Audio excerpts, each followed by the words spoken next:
자, 오늘 부득불 이제 이렇게 전면, 비대면으로 해야 되는 상황을 이해해 주시길 바라고, 그 상황들에 대해서는 이제 공유할 수 있으면 차후에 좀 공유토록 하겠습니다.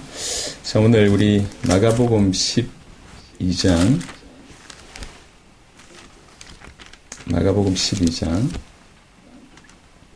35절로 44절입니다. 마가복음 12장 35절로 44절의 본문을 가지고 다윗이 그리스도를 주라 하였은즉 어찌 그의 자손이 되겠느냐, 이 말씀으로 말씀드리도록 하겠습니다.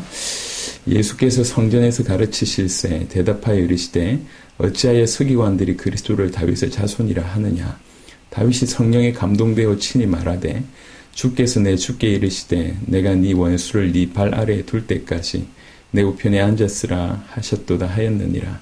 다윗이 그리스도를 주라 하였은즉 어찌 그의 자손이 되겠느냐 하시니 많은 사람들이 즐겁게 듣더라. 예수께서 가르치실 때에 이르시되 긴 옷을 입고 다니는 것과 시장에서 문안받는 것과 회당의 높은 자리와 잔치의 윗자리를 원하는 서기관들을 삼가라. 그들은 과부의 가산을 삼키며 외식으로 길게 기도하는 자니 그 받는 판결이 더욱 중하리라 하시니라. 예수께서 헌금함을 대하여 앉으사 무리가 어떻게 헌금함에 돈 넣는가를 보실세. 여러 부자는 많이 넣는데 한 가난한 과부는 와서 2렙돈 곧 한 고드란 틀을 넣는지라. 예수께서 제자들을 불러다가 이르시되 내가 진실로 너에게 이르노니 이 가난한 과부는 헌금함에 넣는 모든 사람보다 많이 넣었도다. 그들은 다 풍족한 중에서 넣었거니와 이 과부는 그 가난한 중에서 자기의 모든 소유 곧 생활비 전부를 넣었느니라 하시니라. 아멘. 우리가 오늘 잘 아는 이제 본문들이 몇 가지 섞여 있습니다. 크게 한 3가지 정도가 연결되어서 나오는데요. 중간중간에 좀 필요한 부분들만 좀 언급을 하도록 하겠습니다. 자, 그런 중에 이 때가 어떤 때냐면 이제 예수님께서 십자가를 지시는 바로 그 주간에 일어난 일이에요. 그러니까 불과 며칠을 지나면 예수님이 십자가를 지셔야 되는 그런 때죠. 굉장히 중요한 때고 그 중요한 때를 이미 예수님께서는 감지하고 계셨습니다. 그래서 이 마지막 주간에 일어났던 일들 하나하나는 그 의미가 굉장히 깊다고 생각할 수가 있습니다. 그냥 이제 일반적인 사건이 아니라 어떻게 보면 말로의 유언이 아니고 삶으로, 행동으로, 어떤 교훈으로 유언 같은 메시지를 남겼다고 해도 과언이 아니죠. 그 중에 먼저 35절부터 보면 예수께서 성전에서 가르치실세 대답하여 이르시되 어찌하여 서기관들이 그리스도를 다윗의 자손이라 하느냐, 이렇게 얘기합니다. 우리가 익히 알기로는 예수님께서는 메시아는 다윗의 자손으로 오셔야 됩니다. 이미 다윗의 자손으로 오실 것에 대해서 예언을 하셨고 그 예언을 이스라엘 백성들은 다 알고 있습니다. 아브라함의 자손으로 다윗의 자손으로 오실 것을 다 알고 있습니다. 다 알고 있고 다 그렇게 가르치고 있습니다. 그런데 예수님께서 거기에 뭐라고 얘기하고 있냐면 다윗이 성령에 감동되어 친히 말하되 주께서 내 주께 이르시되 내가 네 원수를 네 발 아래에 둘 때까지 내 우편에 앉았으라 하셨도다 하였느니라. 이게 시편 110편에 나오는 구절입니다. 이 구절 인용한 거예요. 여기 보면 주께서 내 주께, 그러니까 이 앞에 주와 그 뒤에 주가 다른 인물입니다. 앞에 주와 뒤에 주는 다른 인물인데 앞에 주는 내가 네 원수를 네 발 아래에 둘 때까지 내 우편에 앉았으라 하셨도다. 앞에 주는 여호와 하나님을 얘기하고요. 뒤에 이 주라고 하는 표현은 메시아를 뜻합니다.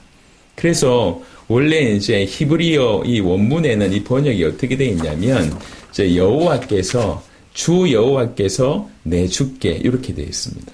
그리고 공동 번역에는 주 하나님께서 내 주님께 이렇게 되어 있어요. 우리는 이제 주께서 내 주께 이렇게 되어 있다 보니까 약간 어려운 말일 수 있는데 이제 여호와께서 내 주 대신 그리스도 예수께 요 얘기입니다. 그러니까 주께서 내 주께 이르시되 이거를 지금 이 시편 110편은 뭐냐면 다윗이 쓴 시입니다. 다윗이 어떤 환상을 지금 보고 있는 거예요. 어떤 구체적인 사건을 보고 있는 겁니다. 다윗이 보고 있는데 여호와 하나님께서 그리스도 예수께 그 그리스도 예수를 다윗이 뭐라고 부릅니까? 주라고 부르잖아요. 아니 여호와께서 내 주께, 여호와께서 그리스도이신 내 주께 말하는 그 장면을 지금 다윗이 보고 있습니다. 그리고 이 글을 남긴 겁니다. 그 글을 지금 메시아이신 예수님이 인용하면서 다윗이 이렇게 얘기하지 않았냐. 다윗이 메시아를 자기 주라고 얘기하지 않았냐. 이렇게 얘기를 하는 겁니다. 다윗이 그리스도를 주라 하였은즉 어찌 그의 자손이 되겠느냐. 이렇게 얘기한 거예요. 이 말은 무슨 말이냐면 이스라엘 백성들이 이제 메시아를 다윗의 자손으로만 이해하고 있다는 거예요. 메시아는 다윗의 자손이면서 다윗의 주가 되는 것입니다.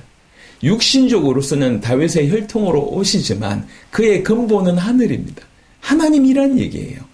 그러니까 이제 다윗의 자손이시지만 다윗의 주다. 이게 올바른 메시아다라고 예수님이 친히 설명을 하고 있는 것입니다.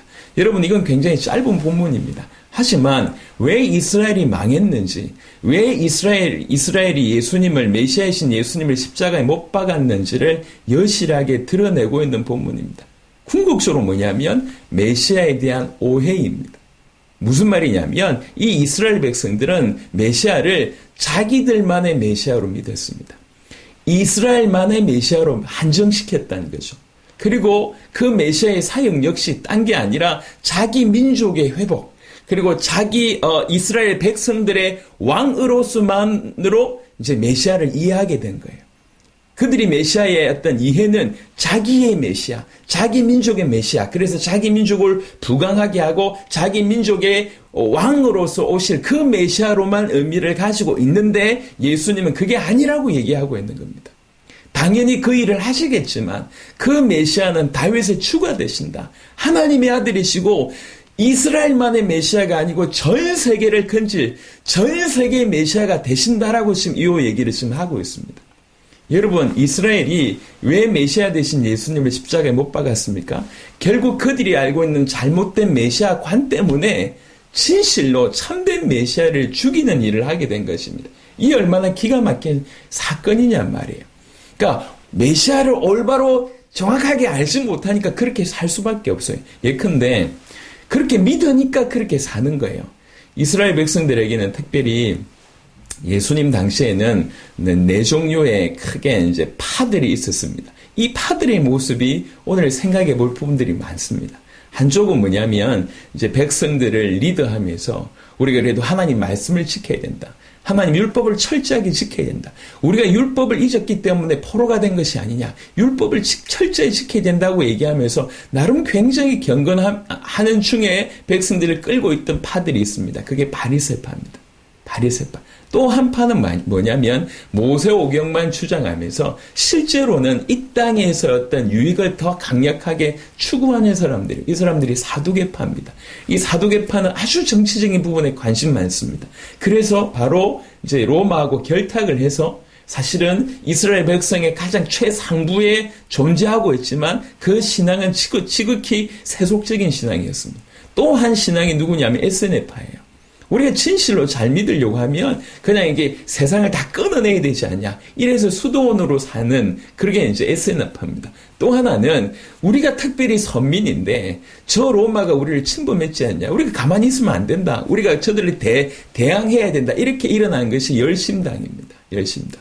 그래서 사람을 죽이기도 하고 그 다음에 테러를 감행하기도 하고 이런 사람들. 요 네 파가 그 시대의 주를 이루고 있었는데 그 네 파가 다 공히 예수님을 반대했습니다. 요 네 파가 나름 어떤 사람은 경건을 가지고 열심히 살고 어떤 사람은 적당하게 정치하고 타협하고 어떤 사람은 아예 세상을 딱 끊고 들어가고 어떤 사람은 우리 소리를 내야 되지 않냐면서 칼을 휘두르는 이 모든 종류의 사람들이 한결같이 메시아를 정확하게 모르고 있었다는 것입니다. 그래서 멸망한 겁니다. 근데 그 당시에 그 네 종류의 모습이 오늘 이 땅에서도 여전히 존재하고 있다고 한 것이 소름 끼치는 그런 상황입니다. 여러분, 메시아를 얼마나 정확하게 알고 있는지는 너무나 중차대한 문제입니다. 궁극적으로 이스라엘 백성들 그렇게 하나님을 잘 믿는다고 생각하고 하나님을 위해서 자기 인생을 드렸다고 하는 그 모든 종류의 사람들이 궁극적으로 메시아를 정확하게 몰랐습니다. 그래서 참된 메시아가 왔을 때 자기들의 기준과 다른 메시아로 왔을 때 100% 메시아가 아니다라고 확신을 하고 오히려 그 예수님을 십자가에 못 박게 되는 그런 일들을 행하게 되는 것이죠. 얼마나 메시아를 정확하게 이해하는 것이 중요한가를 볼 수가 있는 그런 부분입니다. 오늘날도 마찬가지입니다. 여러분, 이걸 좀 쉽게 우리 가운데 좀 적용해 보면 오늘 교회가 알고 있는 예수님은 너무 적지 않는가? 오늘 성도들이 믿고 있는 그리스도의 크기는 너무 작지 않는가? 이런 생각을 많이 하게 됩니다. 왜 수많은 사람들이 자기 인생 문제에 급급해서 메시아를 아니면 복음을 이용하고 있을까요? 제가 자주 얘기하지만 메시아가 우리에게 무슨 일을 행하셨는지를 우리가 깊이 모르니까, 그리고 어떻게 인생 살아보니까 별로 응답 받아본 적도 없고, 그러니까 이제 처음에는 자기 신앙이 좀 부족했다고 생각하다가 나중에는 이분이 과연 전능하신 분이 맞는가? 과연 이분이 그런가? 라고 하는 것들이 은근히 깔려 있습니다. 그래서 하나님은 전능하시고 예수님은 이 땅의 모든 것들을 해결하신, 우리 모든 것들 가운데 우리를 건져내실 구원자, 참된 메시아고 그가 나의 주라고 하는 이 아주 중요한 핵심적인 그런 신앙에서 점점 벗어나서 분명히 하나님 살아계신 것도 알겠고 예수가 그리스도인 것도 아는데 내 삶에 있어서는 전혀 영향을 끼치지 못하는 그 정도의 예수로 메시아로 우리가 여기고 있지 않는가 하는 생각을 많이 하게 됩니다. 이 땅의 교회들, 이 땅의 성도들에게 있어서 과연 예수님은 얼마나 크신가? 우리 각자가 믿는 예수는 얼마나 큰가? 우리 각자가 믿는 그리스도는 얼마나 크게 우리 인생 가운데 역사하는가? 이건 굉장히 중요한 문제입니다. 왜 그러냐면 이거는 적당하게 알아서 된 문제가 아닙니다. 객관적으로 얘기해서 그때 예수님 당시에 이스라엘 사람들 중에 신앙의 열정으로 볼 때에 우리보다 못한 사람들이 얼마나 있겠습니까? 사마리아 여인조차도 저렇게 남편이 5명이고 지금도 6번째 하고 이게 올바른 정상적인 결혼 생활을 하는 것이 아니라 어떻게 보면 완전 무너져 있지 않습니까? 사람에게 치탄받는 그 여인의 가슴 속에도 메시아에 대한 소망을 가지고 있었습니다. 하물며 그럴진데 그때 당시에 예수님 당시에 나름 신앙생활을 했던 그들의 열심은 우리가 따라갈 수가 없습니다. 안식일을 지키는 거며 율법을 지키는 거며 그 다음에 뭔가 헌신하고 구제하고 봉사하고 그 많은 수준이 적어도 지금 우리보다 훨씬 높다는 거예요. 하지만 그들에게서 치명적인 문제는 뭐였냐면 메시아를 정확하게 몰랐다는 것입니다. 메시아에 대한 관심이 없었냐? 그렇지 않습니다. 메시아에 대한 관심이 훨씬 많았습니다. 메시아를 기다리지 않았냐? 그렇지 않습니다. 그때는 메시아의 대망사상이 전 이스라엘을 덮고 있던 시대입니다. 메시아에 대한 관심이 없던 시대가 아니에요. 오히려 메시아에 대한 관심이 더욱 많았고 열심히 연구하던 시대고 간절히 바라보고 있던 시대입니다. 열정도 우리보다 낮고 메시아에 대한 소망도 우리보다 훨씬 나았습니다. 하지만 그들에게 있어서 치명적인 문제는 뭐였냐면 그 메시아를 정확하게 몰랐다는 거죠. 올바른 메시아관이 그들에게 없었다는 것입니다. 그들과 지금 우리를 비교해 볼 때, 이 땅의 교회들과 성도들과 비교해 볼 때 과연 우리가 위에 있을 수 있느냐 생각해 볼 때 아니라고 하는 그런 참으로 안타깝지만 그런 대답을 내놓을 수밖에 없지 않은가 생각합니다. 여러분, 지식적으로는 예수님을 그리스도로 아는데 그렇게 어렵지 않습니다. 하지만 실제로 그 그리스도이신 예수가 나에게는 얼마나 큰가? 정말로 성경이 얘기했던 그 메시아로 내가 믿고 있는가? 진실로 그 메시아께서 내 인생의 모든 것을 끝내놓고 나와 지금 함께 동행하시며 영원한 하늘 보좌를 준비해놓고 나를 끌고 계신지 정말로 믿는다고 하면 하루하루가 우리는 인생이 달라질 것입니다. 그래서 이거는 그냥 넘길 문제가 아닙니다. 이스라엘의 문제이기도 하고 우리의 문제이기도 합니다. 예수님께서는 이 돌려서 얘기하고 있습니다. 너희가 똑바로 메시아를 알고 있냐? 이렇게 물어보는 거예요. 과연 니네들만의 메시아이겠냐? 그냥 다윗의 종만으로서의 다윗의 후손으로만의 어떤 그 메시아냐? 그렇지 않다. 다윗의 주가 메시아다. 모든 인류의 주가 우리 메시아다. 그렇게 알고 있냐? 믿고 있냐? 이렇게 얘기를 하고 있는 것입니다.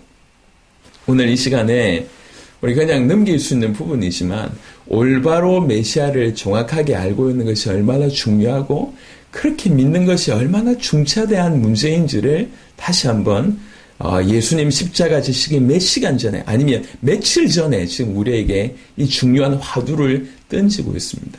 나는 아니까 괜찮아. 천만의 말씀. 그렇지 않습니다. 정말로 성경에 기록된 대로 알고 있고 성경에 기록된 대로 믿고 있는가? 정말 하나님께서 우리에게 은혜를 주셔서 성경에 기록된 대로 믿을 수 있도록 우리가 점점 나아가야 되겠고, 이게 우리 교회만의 문제가 아니라 이 땅의 교회의 문제고 이 땅의 성도들의 문제입니다. 여러분 죄송합니다. 지금 교회가 굉장히 정치적인 이슈로 굉장히 강력하게 교회가 휘둘리고 있습니다. 심지어 목회자들 중에 좌파에 앞서 있는 분들, 우파에 앞서 있는 분들이 목회자들 중에 있습니다. 욕을 대놓고 듣는 목사가 있는 반면에 이제 또 한편으로는 눈에 이렇게 완전히 이렇게 숨어가지고 이렇게 죄송합니다. 쥐새끼 마냥 이렇게 뒤에서 조정하는 그런 분들도 적지 않게 있습니다. 그러니까 복음이 아예 온데간데 사라졌어요. 예수 믿으면 이래야 된다라고 얘기하면 정치적인 성향만 얘기하고 있습니다. 여러분, 이스라엘 백성들이 자기들만의 메시아라고 생각했기 때문에 그 방법이 뭐냐면 자기들만의 메시아이기 때문에 다른 민족을 향해서는 칼을 드는 겁니다. 우리 민족이 무조건 잘되게 하는 것이 메시아다라고 이해했기 때문에. 하지만 진실로 메시아는 전 세계를 건져내는, 전 세계를 구원하는 메시아이기 때문에 그 방법이 뭐냐? 칼이 아니고 사랑이었다는 거예요. 이걸 이해를 못한 것입니다. 우리만의 메시아이기 때문에 우리 민족이 잘 된다고 얘기할 때 다른 민족을 향해서 칼을 들고 오직 그분이 우리의 메시아고 우리는 그분의 선민이기 때문에 니네는 다 죽어도 돼. 요런 어떤 생각이었다고 하면 우리 주님은 그렇지 않다고 얘기하는 겁니다. 내가 니네들만의 메시아가 아니라 전 세계의 메시아다. 그래서 칼을 들고 나가는 것이 아니라 사랑을 들고 나가게끔 우리 주님 말씀하신 것입니다. 이걸 받아들일 수가 없는 거예요. 이스라엘 백성들이. 이해를 못하는 거예요. 메시아가 얼마나 크신 분인지 알지를 못하니까. 오늘날도 마찬가지입니다. 이스라엘에 그때 당시에 존재했던 그 네 가지 그룹 같은 모습이 참으로 우리 가운데 많습니다. 그토록 많은 신학을 공부하고 너무 많은 공부를 하면서 왜 메시아라고 하는 이 부분에서는 그렇게 살짝 다루고 기초로 다룰까요? 왜 이것이 가장 중요한 것이라고 결론을 내리지 못할까요? 수많은 것들을 연구하고 수많은 것들에 대해서 아주 수준 높은 얘기를 하면서 왜 그들에게 있어서 항상 메시아는 기초일 뿐일까요? 그 높은 수준으로 모든 방향을 메시아 쪽으로 몰고 가게 하는 것이 올바른 방향이신데 왜 그것을 놓쳐버리냐 말입니다. 경건하게 자기 삶을 돌아보며 아예 수도원 생활처럼 하고 있는 분들도 적지 않게 있습니다. 전국에도. 그들은 삶을 강조합니다. 삶이 필요하죠. 하지만 그 모든 삶이 올바른 믿음에서 나와야 될 거 아니에요. 올바른 복음에서 나와야 될 거 아닙니까? 그렇게 삶을 강조하신 분들은 사실 그리스도를 더욱 강조해야 될 분들이 아닙니까? 근데 왜 삶만 강조하는 이런 일이 벌어질까요? 왜 동일하게 전 세계 모든 교회와 기독교인들에게 있어서 예수는 이렇게 작냔 말입니다. 왜 이렇게 작을까요? 교회를 오랫동안 다닌 사람일수록 예수 믿는 거에 대해서 예수님 얘기하는 거에 대해서 너무나 기초라고 생각합니다. 다 아는 것이라고 생각합니다. 다 알고 있을까요? 올바로 믿고 있을 겁니다. 그때 당시 이스라엘 백성들 모습을 조금만 생각해봐도 우리는 머리부터 발끝까지 소름 끼치는 답을 얻을 수가 있는 것입니다. 자칫 지금도 전 세계가 그렇게 길을 가고 있습니다. 메시아만 모르는, 기가 막히죠. 모든 열정과 열심을 하게 해놓고 메시아만 모르는. 이게 교회 안에 있을 수 있습니다. 요한복음 8장에 예수님을 열심히 쫓아다녔던 적지 않은 사람들이 예수님을 떠나게 됩니다. 분명히 자기 인생을 걸고 자기 스스로 모셨던 그 메시아 점점 가까이 가보니까 자기들이 생각했던 게 아니거든. 내 살을 먹으라, 내 피를 마시라 이런 얘기하니까 이해가 안 되는 거죠. 여러분, 적어도 죄송하지만 우리만이라도 이해해야 될 메시지라고 저는 생각을 합니다. 다 대부분의 사람들이 메시아를 다윗의 후손으로만 알고 있을 때 예수님이 얘기한 겁니다. 다윗이 메시아를 주라고 불렀다. 그런데 다윗이 그리스도를 주라 하였은즉 어찌 그의 자손이 되겠느냐? 전부 다 예수님은 메시아는 그의 자손이다 이렇게만 머물고 있는데 아주 행으로 그들의 큰 충격을 가하는 거예요. 서기관들과 이런 사람들은 그 말에 충격을 받았지만 그 말을 듣고 있던 많은 사람들은 그 말을 굉장히 즐거워했다고 얘기하고 있습니다. 여러분, 그 즐거워하는데 동참해야 될 사람들은 우리입니다. 우리 평생에 오직 예수가 메시아 되심을, 그리스도 되심을 전 열방에 힘있게 끝까지 얘기해야 될 사람들은 저와 여러분들입니다. 그래서 이런 중차대한 문제에 여러분, 저와 여러분들이 눈이 크게 열려지는 그런 은혜가 먼저 꼭 있게 되기를 바랍니다. 그래서 에베소 3장 19절 보시면 신약 성경 에베소 3장 19절에 이렇게 얘기합니다. 18절 19절에 능히 모든 성도와 함께 지식에 넘치는 그리스도의 사랑을 알고 그 너비와 길이와 높이와 깊이가 어떠함을 깨달아 하나님의 모든 충만하신 것으로 너에게 충만하게 하시길 구하노라. 제가 이제 이 선교사님들한테도 이제 자주 얘기를 하는데 여러분들한테도 다시 말씀을 좀 드리도록 하겠습니다. 분명히 이 자리에는 저와 대학 때부터 같이 사역을 해왔던 분들이 계십니다. 어떻게 제가 살아왔는지 다 알고 계세요. 그래도 어떻게든 이 예수님이 하나님의 아들 그리스도라고 하는 복음으로 전 세계를 살려야 되겠다고 하는 그런 마음으로 30년째 달려오고 있습니다. 그걸 적어도 여기 있는 분들 중에는 몇몇은 다 정인이지 않습니까? 그럼 분명히 누구보다도 이제 복음 열심히 전해왔다고 생각을 하고 세계 복음에 헌신했다고 생각을 하는데 여러분 항상 저는 갈급합니다. 항상 갈급해요. 모르겠어요. 이게 무슨 말이냐면 선교사님들한테도 얘기했지만 30년 전과 지금을 비교해 볼 때 분명히 저는 그때보다 더 복음을 잘 알고 잘 전했고 많은 증거를 가진 것 같습니다. 말을 반대로 얘기해 보자면 이 큰 산에 점점 가까이 가보면 그 산이 얼마나 큰 줄 알지 않습니까? 마찬가지로 제가 30년 동안 주님 앞에 점점 가까이 가보니까 너무 큰 거예요. 그래서 더 모르겠어요. 저는 지금 그런 느낌입니다. 너무 크신 분이구나. 이 뭐라고 설명할 수 있을까요? 약간 좀 과하게 설명하면 좀 미치겠다는 생각이 드는 겁니다. 내가 이렇게 알아왔는데 왜 이렇게 모르겠지? 그래서 갈급합니다. 더 알고 싶고요. 저는 개인적으로 그렇습니다. 근데 제가 읽어본 사도 바울의 중심 또한 그렇다고 생각합니다. 어떻게 이걸 기초로 하고 치부할 수 있습니까? 우리 인생의 구원의 유일한 길이 예수님 말고는 없습니다. 예수님이 하나님의 아들 그리스도라고 하는 이 복음 말고는 복음 없습니다. 이 복음이 우리에게 들려졌습니다. 이 복음이 전달되는 곳마다 전 세계가 살아나는 걸로 보고 있지 않습니까? 어제 영어 국제제자 모임 때 이 카메룬 사역 보고를 들었습니다. 우리 가나의 알렉스 목사님, 이사야 목사님, 그렇죠. 우간다의 탄도 목사님께서 카메룬에 가서 복음을 전하고 일어났던 어떤 역사들을 저희한테 나눴어요. 그러니까 그 자리에 카메룬의 목사님이 참여하셨습니다. 이 카메룬 목사님 이렇게 얘기했습니다. 우리 카메룬 사람들은 더 이상 예수님 얘기 듣지 않습니다. 불쌍하고 가난하고 흑인이기 때문에 예수님 얘기하면 잘 듣냐? 그렇지가 않다니까.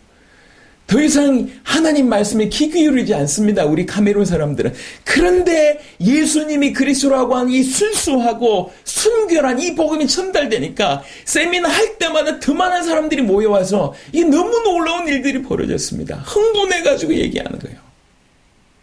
복음만이 전 세계를 살릴 수가 있습니다. 복음만이 유일합니다. 이 복음을 점점 알아가야 됩니다. 이 그리스도 예수의 그 깊이와 넓이와 높이 이 청량할 수 없는 부분에 우리가 날 중심을 담는 것이 이게 올바릅니다. 그게 지금 바울의 인생이었고 바울이 우리에게 한 말씀입니다. 저 또한 30년 동안 길을 걸어가면서 하는 얘기예요. 제가 교만할 수가 없어요. 나는 알고 당신은 모른다. 나는 깨달았고 당신은 못 깨달았다고 저는 얘기할 수가 없어요. 가까이 가면 갈수록 더 모르겠다고 하는 생각들이 더 많이 들어서 더 알고 싶다는 어떤 그런 간절한 말고는 없습니다. 우리 모든 성도들에게 진실로 그런 은혜가 있게 되길 바랍니다. 가장 중요한 문제는 우리 주님은 질문을 딱 두 가지 하셨습니다. 사람들이 나를 누구라고 하느냐? 너희는 나를 누구라고 하느냐? 우리 주님이 듣고 싶은 답은 그 말고는 없었다는 얘기입니다. 가장 중요한 질문들을 하신 것입니다. 그래서 어느덧 그래도 이 복음을 들고 10년째, 20년째, 30년째 달려가고 있으면서 우리 또한 종교 될 수 있냐? 될 수 있습니다. 그 다음에 바로 그 부분을 다루고 있습니다. 오늘 읽었던 본문의 38절부터 40절에 보면 예수께서 가르치실 때에 이르시되 긴 옷을 입고 다니는 것과 시장에서 문안받는 것과 회당의 높은 자리와 잔치의 윗자리를 원하는 서기관들을 삼가라. 서기관들, 율법학자들, 이 율법학자들이 이렇게 살았나 봐요. 예, 긴 옷을 자기가 거룩한 사람이다라고 한 표현으로 긴 옷을 입고 다니고 그러면서 시장에서 존경받으니까 시장에서 인사받고 그 다음에 회당 가면 항상 높은 자리 앉고 그 다음에 잔치를 가면 윗자리 앉고 요게 이제 서기관들의 모습이었던 것 같습니다. 그러면서 그들은 과부의 가산을 삼키며 외식으로 길게 기도하는 자. 이게 무슨 말이냐면 1세기의 서기관들에게는 급료가 없었어요. 그러니까 뭔가 공무원처럼 이렇게 급료가 공무의 역할을 하지만 급료가 없었던 것 같습니다. 그러면 이 사람들은 어떻게 받고 있냐면 신앙심이 깊은 유대인들의 어떤 자선, 유대인들이 바치는 그런 헌금, 이 자선 때문에 자선으로 말미암아 이제 급료를 받는 겁니다. 그러니까 월급이 거기서 나온다고 보면 되는 겁니다. 여러분, 과부의 가산은 뭐냐면 그때 당시 지금도 조금 나아지긴 했지만 우리나라에 몇십 년 전에는 여자분들이 이렇게 생업하기 힘들었잖아요. 유대 배경에 2000년 전에는 그렇습니다. 특별히 과부는 뭔가 생산할 수 있는 부분들이 생업에 종사할 수 있는 부분들이 굉장히 빈약했습니다. 그러니까 남편이 남긴 유산이 전부라고 해도 과언이 아니에요. 한정된 재산이에요. 한정된 재산. 그 한정된 재산을 빼앗는다는 거예요. 이 한정된 재산에 그 과부의 어떤 그런 신앙을 이용해가지고 어떤 식으로 이용하냐면 이렇게 얘기하는 겁니다. 외식으로 길게 기도하는 자니 가가지고 과부들을 위해서 길게 기도해 주는 거예요. 하나님을 위해서 하나님께 기도하는 것이 아니라 이 과부의 마음을 감동시키기 위해서 길게 기도하는 거예요. 그럼 그 과부가 뭐냐면 이렇게 헌금을 더 내는 겁니다. 없는 중에도 한정된 재산 중에 그 내는 거에 감동이 되니까. 이 모든 것들을 예수님께서 아시고 책망하는 겁니다. 그게 뭐죠? 외식이라는 거죠. 외식. 진실로 올바로 믿기 때문에 하는 것이 아니라 사실 본인도 안 믿겨지는데 어떤 액션만 이렇게 거룩한 척, 인사받고 윗자리 가고 이제 그리고 과부들 모이면 과부들한테는 가서 길게 기도하고 없는 사람들 길게 기도해서 안 그래도 없는데 그 안에 있는 것을 더 뺏으려고 하는 왜 그래 자기 먹고 사니까요. 예. 자기를 위해서 사는 겁니다. 진실로 믿음 때문에 하는 것이 아니라 외식으로 사는 겁니다. 자신을 위해서 어떻게 보면 그 지위를 이용하는 거죠. 그 어떤 지식, 종교적인 지식을 이용하는 거죠. 그러니까 이게 외식의 문제고 자기를 위해서 사는 삶이고 또 지도자의 문제라고 하는 것들을 볼 수가 있는 것입니다. 여러분, 한 명의 지도자가 어떻게 서느냐에 따라서 그 공동체는 많은 부분이 좌우됩니다. 그래서 여러분 지도자를 위해서 정말 기도해 주시길 바라고요. 또 한편으로는 우리 모두에게 외식은 굉장히 중요한 문제입니다. 예수님께서 이 땅에 오셔서 가장 많이 거론한 건 뭐냐면 외식의 문제였습니다. 바리새인들과 서기관들을 비롯해서 믿는다고 하지만 그래서 가장 종교의 꼭대기에 올라 있으면서 사람들을 이끄는 역할을 하지만 실제로 믿지 않는 그들을 향하여 그들의 모든 삶을 향하여 아주 현란하게 비난했습니다. 그 비난이 마태복음 같은 경우에는 상당히 많은 장애에 허락되면서 비난을 합니다. 외식에 대해서 아주 치를 뜨시면서 공격하신 겁니다. 이 외식이 오늘 우리의 모습에도 여전히 존재하고 있다는 것입니다. 다른 표현으로 얘기하자면 종교의 모습이죠. 껍데기만 남아있다는 것. 내용은 빠지고 껍데기만 남아있는 외식, 껍데기만 남아있는 종교가 얼마나 큰 문제인지를 다시 한번 얘기합니다. 더 중요한 것은 이 껍데기를 이용해서 자기 배부를, 자기의 어떤 배 불리는 그런 부분에 이제 이렇게 인용한다, 사용한다. 그 받는 판결이 더욱 중요하다고 얘기합니다. 더욱 중요하다. 여러분, 끝까지 순수하게 우리 주님 앞에 신앙의 삶을 살 수 있게 되기를 그리스도 예수 이름으로 축원합니다. 여러분, 정말 하나님 살아계심을 믿는 자들은 하나님을 사랑합니다. 또 하나님을 두려워합니다. 그분이 무서운 분이기 때문에 두려운 것이 아니라 그분이 전능하신 분이고 그분이 깨끗하신 분이고 그분이 완벽하게 선하시기 때문에 그분을 두려워하는 겁니다. 그거를 경외라고 하잖아요. 너무 사랑하고 너무 두려워한다. 그게 경외라고 하잖아요. 이 땅에 진실로 하나님을 믿는 자는 여호와를 경외하는 자입니다. 하나님을 경외하는 자입니다. 너무 사랑하고 또 한편으로 너무 두려워합니다. 두려워하기 때문에 자기 자신을 깨끗하게 가져가는 것입니다. 여러분, 외식만큼 우리에게 치명적인 요소가 없습니다. 정말로 껍데기가 아니라 진실함으로 신앙생활을 하게 되기를 바랍니다.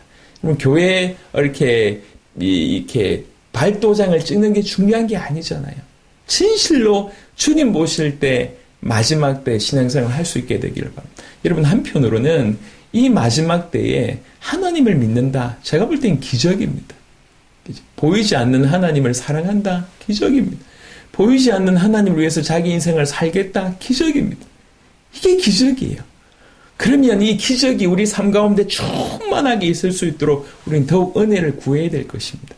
예전처럼 해오던 대로 하지 마시길 바랍니다. 또 이게 아니라고 하는 생각을 늘 하고 있다고 합니다. 신앙생활을 하면서 예수님을 믿으면서 가까이 가면서 이건 주님이 원하시는 건 아닌데라고 얘기할 때 그 부분들은 하나씩 잘라내고 정리할 줄 아는 그런 은혜가 있게 되길 바랍니다. 습관적인 죄를 계속 범하면서 하나님과의 교제가 깊어지지 않는 걸 본인이 알지 않습니까? 그럼 하나님을 버려야 됩니까? 습관적인 죄를 버려야 됩니까? 습관적인 죄를 버리려고 하는 시도가 우리 가운데 있어야 되겠다는 생각을 깨닫게 되시길 바랍니다. 자, 세 번째, 예수께서 헌금함을 대하여 앉으사 우리가 어떻게 헌금함에 돈 넣는가를 보실세. 여러분, 교회에서 가장 인기 없는 주제 중에 하나가 헌금 주제입니다. 헌금 주제. 헌금 주제는 듣는 사람들도 굉장히 부담스러워하고요. 그리고 말하는 사람들도 굉장히 부담스러워합니다. 하지만 헌금의 문제는 성경 그대로 보셔야 됩니다. 자, 오늘 여기서 보면요. 보세요. 예수께서 헌금함을 대하여 앉으사 되어 있습니다. 우리가 어떻게 헌금함에 돈 넣는가를 보실세. 헌금을 살피셨습니다. 가장 중요한 때에. 우리가 어떻게 헌금하는지를 그 헌금함 앞에 이렇게 앉아가지고 계속 쳐다보셨다는 얘기. 성전에 보면, 그때 당시에 성전에 보면 이 성소가 있고요. 그 다음에 뜰이 4개 정도가 있었습니다. 이 성전이라고 얘기할 때 뜰 전체까지 포함한다고 하면 안쪽에 이 성소, 지성소 있는 그쪽이 있고요. 그럼 그 바로 앞에 제사장의 뜰이 있습니다. 그 다음에 이스라엘의 뜰이 있습니다. 그 다음에 이방인의 뜰이 있습니다. 그 다음에 여인의 뜰이 있습니다. 그 다음에 이방인의 뜰이 있습니다. 그러니까 이 제사장의 뜰은 제사장만 갈 수 있고요. 이스라엘의 뜰은 이스라엘의 남자들만 갈 수 있고요. 여인의 뜰은 이스라엘의 여자들까지 갈 수 있고요. 그 다음에 이방인의 뜰이 있습니다. 지금까지는 이 이방인의 뜰에 있다가 이제 여인의 뜰로 들어온 겁니다. 여인의 뜰에 들어오면 저 벽 한쪽에 13개의 헌금함이 있어요. 나팔 모양으로 담겨져 있는 헌금함이 쭉 있습니다. 거기에 자리를 잡고 이렇게 보신 겁니다. 예수님이 헌금을 어떻게 하시는지. 예수님은, 우리 하나님은 우리의 헌금에 관심이 있습니다. 돈에 관심이 있다는 것이 아니라 헌금을 드리는 것에 관심이 있습니다. 헌금을 살피십니다. 여러분, 이거는 제가 꾸며낸 얘기가 아니고 있는 그대로의 얘기입니다. 계속 좀 설명을 좀 드려보겠습니다. 그래서 헌금을 어떻게 하는지, 헌금함에, 우리가 어떻게 헌금함에 돈 넣는가를 보실세. 계속 보셨습니다. 그리고 여러 부자는 많이 넣는데 한 가난한 과부는 와서 2렙돈, 곧 한 고드란트를 넣는지라 라고 이제 보신 거예요. 그리고 나서 43절, 44절에 대한 얘기를 하셨습니다. 여러분, 여기서 잠시 헌금에 대한 얘기를 성경적으로 조금 할 필요가 있겠다는 생각을 합니다. 몇 구절을 볼게요. 신명기 16장입니다. 지금 가장 중요한 예수님이 십자가 지시기 며칠 전에 의도적으로 이 헌금함에 가셔서 헌금에 대한 얘기를 하셨다고 한 것들이 헌금에 대해서 어떻게 생각하는지를 볼 수 있는 장면입니다. 신명기 16장 16절 보시겠습니다. 신명기 16장 16절 너희 가운데 모든 남자는 1년에 3번 곧 무교절과 7절과 초막절에 네 하나님 여호와께서 택하신 곳에서 여호와를 배웁되 빈손으로 여호와를 배웁지 말고라고 되어 있습니다. 그러니까 이스라엘은 3대 절기에 꼭 와서 성전에 와서 예배 드리는 일이 의무적이었습니다. 근데 그 예배 드릴 때 공수로 오지 마라. 빈손으로 오지 마라 라고 얘기하셨습니다. 하나님이 얘기하셨습니다. 자, 그리고 레위기를 한번 보겠습니다. 레위기 27장. 레위기 27장. 특별히 그 예물 중에 강조하신 예물이 뭐냐면 레위기 27장 30절 보겠습니다. 레위기를 마무리하시면서 레위기 27장 30절, 27장 30절 그리고 그 땅의 10분의 1, 곧 그 땅의 곡식이나 나무의 열매는 그 10분의 1은 여호와의 것이니 여호와의 성물이라. 만일 그러면서 이제 11조에 관한 얘기를 쭉 하십니다. 자, 구약 성경 맨 마지막이 말라기인데요. 말라기를 한번 보겠습니다. 말라기 3장. 말라기는 굉장히 또 강력하게 얘기하셨는데 말라기 3장 8절부터 보겠습니다. 말라기 3장 8절부터 사람이 어찌 하나님의 것을 도둑질하겠느냐. 그러나 너희는 나의 것을 도둑질하고도 말하기를 우리가 어떻게 주의 것을 도둑질하였나이까 하는도다. 하나님이 야 니네 왜 도둑질해? 라고 얘기하니까 사람들이 무슨 말씀이에요? 우리가 언제 도둑질했어요? 이 얘기입니다. 그러니까 이는 곧 11조와 봉헌물이라. 너희 곧 온 나라가 나의 것을 도둑질하였으므로 너희가 저주를 받았느니라. 내 것을 도둑질했기 때문에 저주받았다. 만군의 여호와가 이르노라. 너희의 온전한 11조를 창고에 들여 나의 집에 양식이 있게 하고 그것으로 나를 시험하여 내가 하늘 문을 열고 너희에게 복을 쌓을 것이 없도록 붙지 아니하나 보라 라고 얘기합니다. 이스라엘 백성들이 11조를 하지 않으니 뭐라고 얘기하면 그건 내 건데 니네가 안 했지 않냐. 그래서 도둑질한 거다 이렇게 얘기합니다. 11조에 관해서 이렇게 말씀을 하신 것입니다. 이게 성경에 있는 내용입니다. 자, 그래서 고린도후서 한번 보겠습니다. 사도 바울이 뭐라고 얘기했는지 보고 제가 좀 결론적으로 말씀을 좀 드려볼게요. 고린도후서 6장입니다. 고린도후서 9장입니다.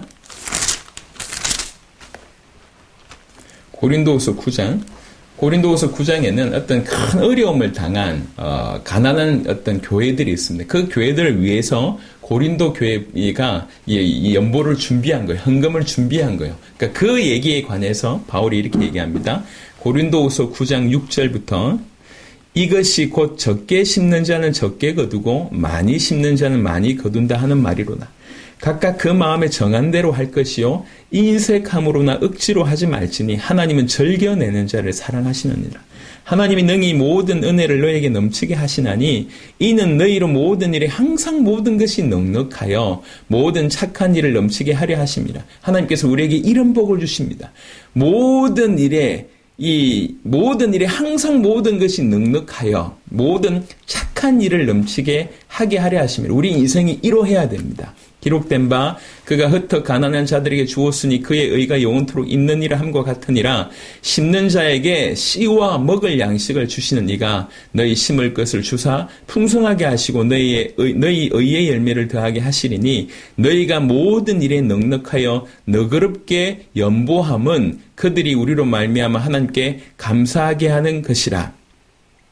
이 봉사의 직무가 성도들의 부족한 것을 보충할 뿐 아니라 사람들이 하나님께 드리는 많은 감사로 말미암아 넘쳤느니라. 이 직무의 증거를 삼아 너희가 그리스도의 복음을 진실히 믿고 복종하는 것과 그들과 모든 사람을 섬기는 너희의 후한 연부로 말미암아 하나님께 영광을 돌리고 또 그들이 너희를 위하여 간구하며 하나님이 너희에게 주신 지극한 은혜로 말미암아 너희를 사모하느니라. 이제 이렇게 고린도 교회가 헌금을 하게 되면 그 가난한 교회들이 이제 너무 기쁨과 감사함으로 또 고린도 교회를 위해서 기도할 것이다. 이런 내용들이 담겨져 있습니다. 여기에 보면 이제 헌금이라고 하는 것을 연보라고 하는 것을 얼마나 사도 바울이 귀하게 여기고 또 하나님이 귀하게 여기신지를 우리가 볼 수가 있습니다. 여러분, 헌금이라고 하는 것은 예물이라고 하는 것은 기본적으로 어떤 의미가 있냐면 여러분 요 한 구절 보고 제가 좀 더 설명하겠습니다. 한 구절 또 보여드리고 싶네요. 시편 50편을 한번 볼게요. 할 수만 있다면 개역 개정도 좋지만, 공동 번역이나 새 번역도 한번 보시면 좋을 것 같습니다. 시편 50편 12절에 이렇게 되어 있습니다. 시편 50편 12절. 내가 가령 줄여도 너에게 이르지 아니할 것은 세계와 거기에 충만한 것이 내 것임이로다. 이렇게 되어 있습니다. 이 개역 개정으로 이렇게 되어 있는데요. 좀 쉬운 말로 하면 이렇게 되어 있습니다. 이 땅이 내 것이요. 땅에 가득한 것은 다 내 것인데 내가 배고픈들 너희에게 달라고 하겠느냐. 이렇게 되어 있습니다. 내가 배고픈들 너희에게 달라고 하겠냐. 이 땅의 모든 것이 내 것인데. 그러면서 13절에 내가 수소의 고기를 먹으며 염소의 피를 마시겠느냐? 내가 쇠고기를 먹겠냐? 염소의 피를 마시겠냐? 이렇게 얘기하는 거예요. 이거 왜 그러냐? 소고기나 이제 염소가 이제 제물이기 때문에 바치라고 얘기할 때 내가 내 취향이 쇠고기냐? 내가 염소 피 마시냐? 그게 아니지 않냐? 14절에 감사로 하나님께 제사를 드리며 치준하신 이에게 네 소원을 갚으며, 요게 이제 다른 식으로 번역이 되면 어떻게 표현됐냐면 사람이 하나님에게 바칠 제물은 감사하는 마음이요. 사람이 지킬 것은 지주하신 분에게 서원한 것을 갚는 일이다. 이렇게 되어 있습니다. 사람이 바치는 제물은, 진실로 바쳐야 될 제물은 저 육신의 제물이 아니라 감사하는 마음이라고 하는 것이죠. 다시 말씀드리면 헌금이라고 하는 것은 이런 것입니다. 모든 것이 하나님 것이잖아요. 우리 자신이 하나님 것이지 않습니까? 그리고 우리에게 주신 모든 것이 하나님 것이지 않습니까? 그 하나님의 것을 하나님께 돌려드리는 것입니다. 그 하나님의 주권을 인정하는 것이에요. 그래서 우리 전부를 드리는 것이 맞는데 우리가 이 땅에 살아야 되니까 모든 것이 하나님의 것입니다라고 하는 인정하는 행위로 10의 1이라도 드리는 거예요. 이게 첫 번째 헌금의 의미입니다. 또 두 번째 헌금의 의미는 뭐냐면 우리가 특별히 이제 그 은혜 중에 구원을 받은 거지 않습니까? 우리가 죄 가운데 영원히 죽을 수밖에 없는, 죽었던 자고 영원히 죽을 수밖에 없고 사단의 손아귀에 사로잡혀 있고 죄 때문에 그 저주를 받을 수밖에 없는 자인데 하나님께서 은혜 우리를 건져내셨지 않습니까? 당연히 은혜 입은 자가 보답해야 되는 거 아닙니까? 그 보답하는 삶이 헌금으로 나타나는 것입니다. 또 무엇보다도 우리가 하나님을 사랑하기 때문에 하나님께 우리 전부를 드리는 행위로 이렇게 헌금을 드리는 것입니다. 그래서 헌금이라고 하는 기본적으로 많은 의미가 있지만 특별히 세 가지 의미가 있는 거예요. 모든 것이 하나님의 것입니다라고 인정해서 모든 것을 드려야 되는데 그중에 10의 1이라도 드리면서 내가 하나님을 인정합니다.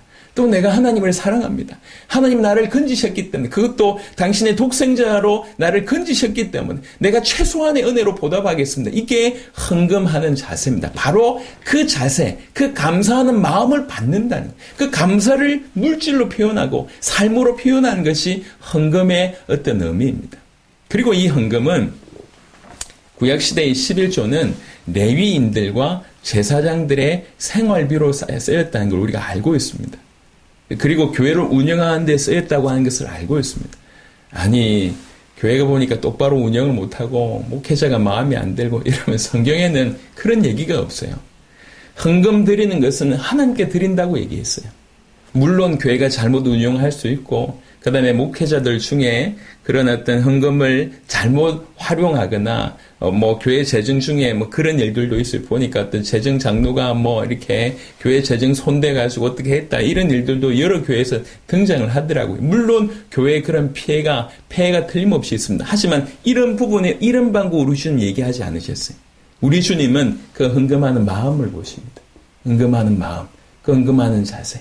이게 여러분 꼭 헌금이라고 하는 것을 꼭 기억하시기 바랍니다. 이게 기본적인 헌금에 대한 내용입니다. 자, 그런데 이게 기본적인 내용인데 다시 마가복음 12장에 보시면 41절에 예수께서 헌금함을 대하여 앉아서 그냥 지나가다가 본 게 아니에요. 딱 앉아가지고 쳐다봤다는 얘기예요. 무리가 어떻게 헌금함에 돈 넣는가를 봤다는 얘기예요. 헌금을 살피고 계시다고 얘기하는 겁니다. 왜 그러냐? 그 돈을 살피고 계신 것이 아니라 그 헌금하는 마음을 보신다는 거예요.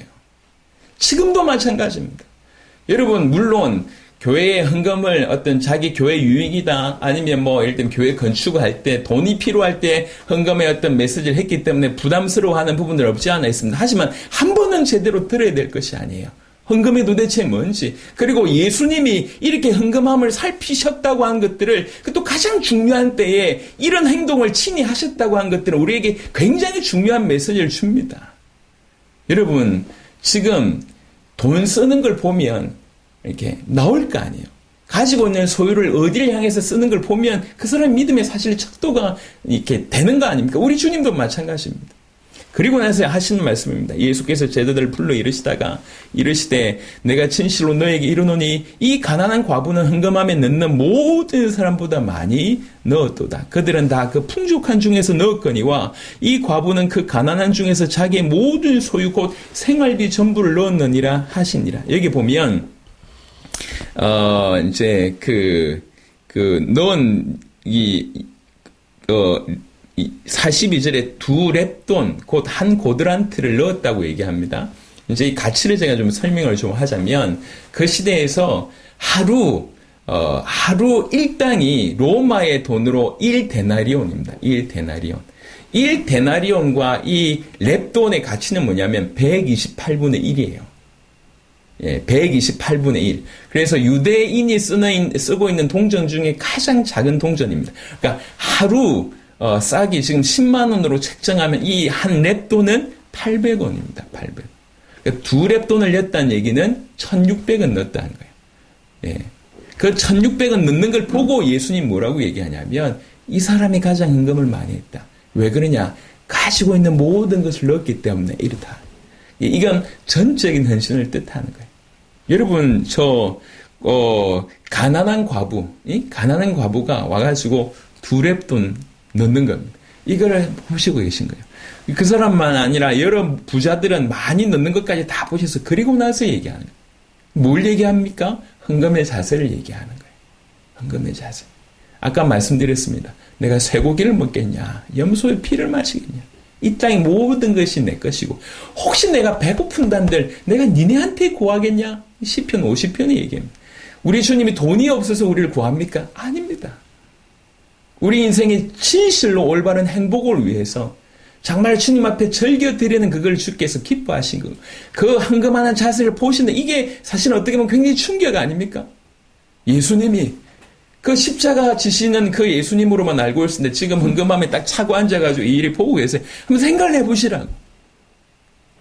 우리 삶의 구석구석에 관심 가지고 계신 예수님 모습을 보게 됩니다. 특별히 헌금은 돈을 어떻게 쓰는지가 우리 삶에 드러나는 거잖아요. 얼마나 중요한 데 많습니까? 필요한 데 많습니까? 근데 그걸 위해서 쓸 곳을 안 쓰고 주를 위해서 바친다. 여러분, 이 전적인 헌신은 사실은 딴 게 아니에요. 예수님 자신을 얘기하는 것. 곧 예수님 자신 전체를 들여서 하나님께 드려서 우리를 건져내시는 것이 바로 십자가 사건이지 않습니까? 이 가난한 과부의 모습 속에 당신 자신을 투영시킨 겁니다. 내가 너희를 위해서 전체를 드린다 이렇게 얘기하고 있는 겁니다. 내 전체를 너희를 위해서 내 하나님께 드린다고 얘기해요. 그게 예수님의 모습입니다. 그래서 그 가난한 과부의 모습에 자기 모습을 투영시킨 겁니다. 그리고 그 가난한 과부의 모습을 통해서 우리가 그렇게 살기를 원하는 거예요. 100% 헌금하라는 얘기를 하는 게 아닙니다. 우리가 이 땅에 살아야 됩니다. 그래서 10의 1을 요구하신 게 딴 게 아니에요. 그런 의미예요. 우리 모든 것이 하나님 것입니다. 내 전부를 드리고 싶습니다. 그런 마음으로 드리는 겁니다. 우리 중에는 10의 5를 작정하고 10의 9를 작정하고 뛰는 분들도 있습니다. 여러분, 록펠러 같은 사람이 딴 게 아니라 10의 9를 드리고 내가 10의 1로 살게 하옵소서. 이게 평생 소원이었지 않습니까? 그 한 분이 교회를 몇 천 개를 세우셨습니다. 주님하고 마음이 통하는 거예요. 여러분, 이 땅의 방법으로 살 것이냐, 하늘의 방법으로 살 것이냐, 이 땅에 있는 어떤 힘과 능력으로 살 것이냐, 아니면 하나님께서 우리에게 주신 그런 믿음과 은혜로 살 것이냐의 차이는 상당히 큽니다. 말씀을 마무리하도록 하겠습니다.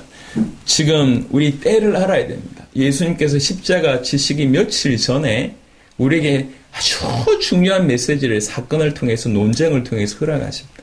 그 중에 오늘 세 가지를 우리에게 말씀하셨습니다. 그 중에 하나가 뭐냐? 가장 중요한 문제입니다. 그리스도를 어떻게 아느냐? 그냥 다윗의 자손이냐? 아니다. 그분은 다윗의 주시다. 이렇게 얘기하는 거예요. 그러니까 메시아를 올바로 알지 못해서 저들은 결국 망했습니다. 지금도 올바로 메시아를 기독교인들이 정확하게 알지 못하니 사실은 이렇게 다 필요 없는 건 아닙니다. 분명히 필요한 일들입니다. 하지만 그것만 하고 있다는 거예요. 구제가 필요 없습니까? 필요합니다. 하지만 복음 놓치고 구제가 무슨 소용이 있냔 말입니다. 교인들이 정치에 참여한 건 나쁜 일입니까? 아닙니다. 어떻게든 사회 유익을 줘야죠. 하지만 복음 놓치고 정치가 뭐냔 말입니다. 잘 생각해 보세요. 신학도 마찬가지고 신앙도 마찬가지입니다. 복음이 희미해지는 순간, 복음이 최상위에, 절대주로 최상위에 있지 않는 순간 우리는 주변 것들 열심히 하다가 망하는 인생이 됩니다.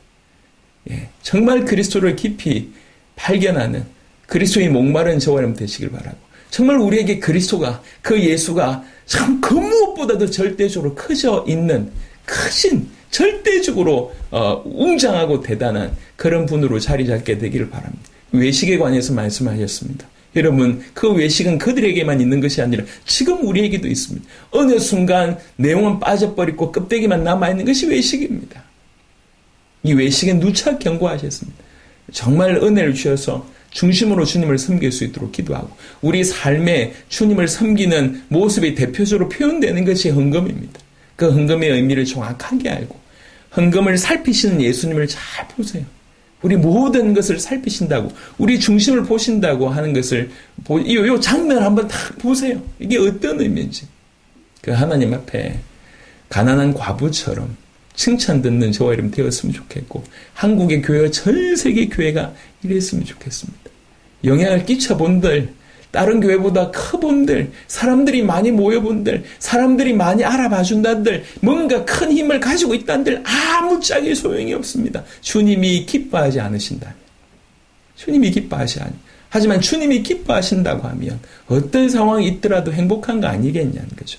헌금 하나 드리더라도 억지로 내지 말고 헌금 하나 드리더라도 주님이 기뻐하시는 그런 삶을 사는 우리 모두가 되었으면 좋겠습니다. 자, 오늘 세 가지 중요한 부분들을 가지고 우리 지금 같이 한번 기도했으면 좋겠습니다.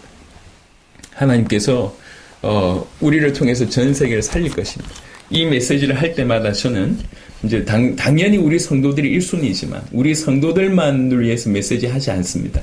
전 세계 교회를 향하여, 전 세계 믿는 자들 향하여, 또 저 밖에 있는 불신자들 향하여 늘 염두에 두고 메시지를 준비하고 인도를 받습니다. 주님, 우리에게 오신 메시지가 성취되게 하시고 전 세계 교회, 이 한국 교회가 정말 그리스도를 올바로 알고 외식에서 벗어나고 참된 신앙생활, 헌금에서까지 주님이 기뻐하신 그런 신앙생활을 할 수 있도록 우리와 한국 교회, 전 세계 교회를 위해서 지금 기도했으면 좋겠습니다. 음소거 해제해 주시고 기도 부탁드립니다. 기도합시다.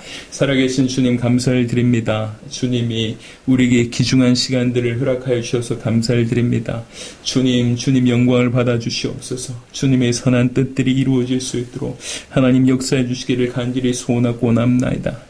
음소거 해제를 부탁드립니다. 같이 기도할 수 있도록 같이 기도 부탁을 드립니다. 하나님 감사합니다. 우리 모든 복음 가득한 교회 성도들에게 하나님이 크신 은혜가 임할 수 있도록 주님 역사해 주시기를 간절히 소원하고 원합나이다. 한 명 한 명이 능력의 장중에 붙들림 받을 수 있도록 하나님 역사하여 주시옵소서. 아버지 하나님, 우리 세대의 세계복음화를 능히 감당하는 모든 성도들이 될 수 있도록 하나님 역사하여 주시옵소서. 주여 이들을 축복하여 주옵소서. 정말 깊이 하는 우리 모두가 될 수 있도록 하나님 역사하여 주옵시며, 아버지 하나님이여 진실로 외식에서 벗어나게 하여 주옵시며, 아버지는 헌금에서까지 주님이 기뻐하시는 그런 아버지 헌금 드릴 수 있도록 하나님 역사해 주시기를 간절히 소원하고 원합나이다. 아버지, 우리 복음 가득한 교회 성도들에게 이 은혜를 하나님 허락하여 주옵시고, 아버지 참여 모든 주의 백성들에게도 동일한 은혜를 베풀어 주셔서 주님이 기뻐하시고 하늘의 원리 따라 살아갈 수 있도록 하나님 역사해 주시기를 간절히 소원하고 원합니다. 주님이여 영광을 받으소서. 아버지, 말씀 들은 자들의 삶 속에 이것이 성취될 수 있도록 하나님 역사하여 주시옵소서. 하나님 역사하여 주시옵소서. 오 주님 역사하여 주시옵소서. 주님의 선하신 높으신 아름다운 뜻들이 이루어지도록 하나님 역사하여 주시옵소서. 주여 메시아 그리스도를 깊이 있게 알게 하여 주시옵고, 아버지 하나님 진실로 아버지 의식에서 벗어나게 하시옵소서. 헌금에까지 새로지는 주님이 기뻐하시는 그런 신앙인으로 살아갈 수 있도록 하나님 역사하여 주시옵소서. 기도하겠습니다.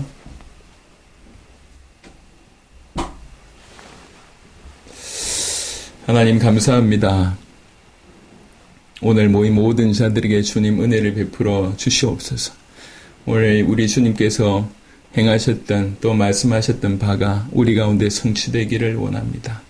정말 그리스도를 깊이 알고 그리스도가 우리의 주된 유일한 관심이 될 수 있도록 역사하시고 우리에게 그리스도가 너무나 절대주로 커서 그리스도에게 완전히 사로잡힌 바 된 우리 모든 성도들, 이 땅의 교회들 될 수 있도록 역사하여 주옵소서. 외식에서 벗어나게 하시고 참으로 중심으로 신앙생활을 하는 자들 되게 하시고 헌금에까지 주님이 기뻐하시는 그런 삶을 사는 가난한 가부처럼 주님이 기뻐하시는 삶을 사는 우리 모두가 되도록 역사하여 주시옵소서. 주님 모든 영광을 홀로 받으시고 우리 주 예수 그리스도 이름으로 기도드렸습니다. 아멘.